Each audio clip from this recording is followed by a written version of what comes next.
کا اظہار کیا کہ میں آپ سے نکاح کرنا چاہتا ہوں، تو اس نے کہا میرا حق مہر ادا کر لو گے؟ اس نے کہا میں بادشاہ وقت ہوں، میرے لیے کیا مشکل ہے، بولو کتنا حق مہر ہوگا؟ تو ملکہ زبیدہ نے کہا کہ یہاں بغداد سے نہر کھدوائیں گے اور میدان عرفات تک پہنچے گی تاکہ حجاج کو پانی کی سہولت مل سکے۔ اس زمانے میں یہ چھوٹا کام نہیں تھا، بہت بڑا کام تھا، ایک ملک سے دوسرے ملک میں نہر لے کے جانا، پھر سنگلاخ پہاڑی علاقے۔ اس نے کہا مجھے منظور ہے۔ نہر کھدنے لگی، جب نہر مکمل ہو گئی اور سارے اخراجات کا حساب ملکہ زبیدہ کے ہاتھ میں جب دیا تو ادھر دجلہ سے پانی چھوڑ دیا گیا تھا، تو اس نے وہ سارے کاغذات یوں پھاڑ کر کے پانی میں پھینکتے ہوئے کہا ترکنا الحساب الی یوم الحساب، ہم نے اس حساب کو یوم حساب پہ چھوڑ دیا۔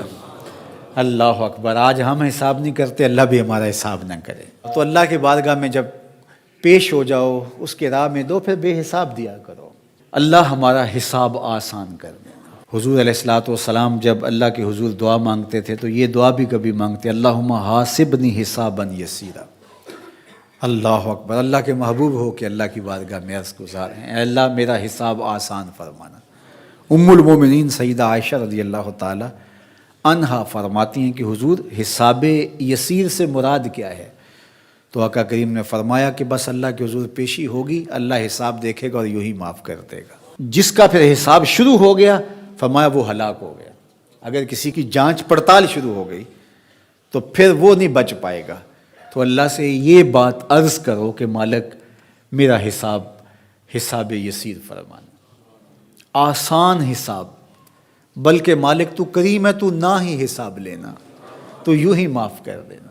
تو اللہ کی بارگاہ میں جب ہم کہتے ہیں ربنا آتنا فی الدنیا حسنۃ وفی الآخرۃ حسنہ، تو حسنہ آخرت سے مراد ہوتا ہے مالک میرا حساب آسان ہو، فضا اکبر کے دن میں امن میں رہوں، اور مالک تو جنت میرا مقسوم فرما دے۔ اور آخری جملہ اس دعا کا وقنا عذاب النار، اور اللہ مجھے آتش دوزخ سے بچا لے۔ حسنات آخرت جب طلب کی تو اس نے دوزخ کے نجات کی دعا شامل تھی، کیونکہ جب دخول جنت کی دعا ہو گئی تو دوزخ سے بچیں گے تو جنت میں جائیں گے، لیکن الگ سے اس کا ذکر کر دیا گیا اس کی ہولناکی کی وجہ سے کہ وقنا عذاب النار، اے اللہ مجھے آتش دوزخ سے بچا لے۔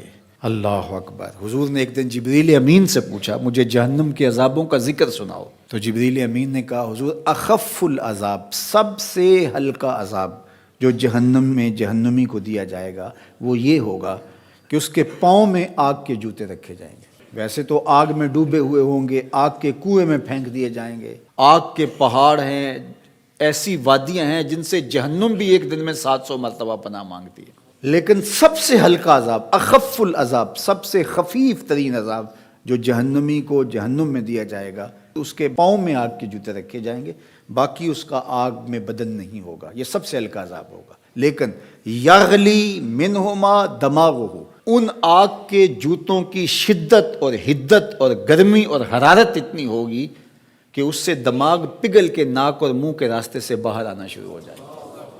یہ سب سے ہلکے عذاب کی کیفیت ہے، جو سخت عذاب ہیں الیاذ باللہ۔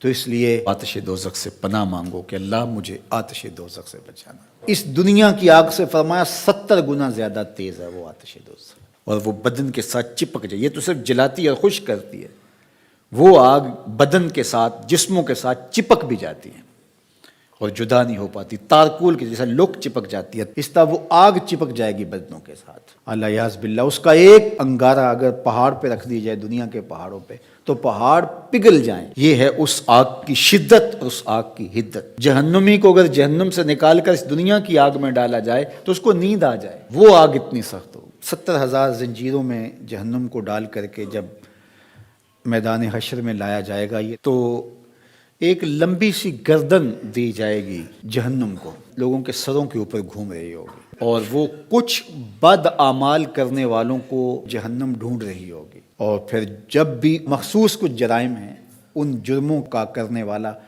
اسے نظر آئے گا تو وہ گردن وہاں سے دپوچ کے اس کو اپنے اندر پھینک لے گی، اور جب وہ انسانوں کے سروں پہ گھوم رہی ہوگی تو بدن تھر تھر کانپ رہے ہوں گے، کلیجے دہل رہے ہوں گے، کیا ہولناکی کا منظر ہوگا۔ تو اس لیے اللہ کی بارگاہ میں یہ تیسری دعا اس دعا میں شامل کی گئی، وقنا عذاب النار، اے اللہ آتش دوزخ سے ہمیں بچانا، اس دن کی سختیوں سے بچانا، اس دن کی مشکلوں سے بچانا۔ آئیے مل کے اللہ کی بارگاہ میں یہ دعا مانگ لیتے ہیں۔ ربنا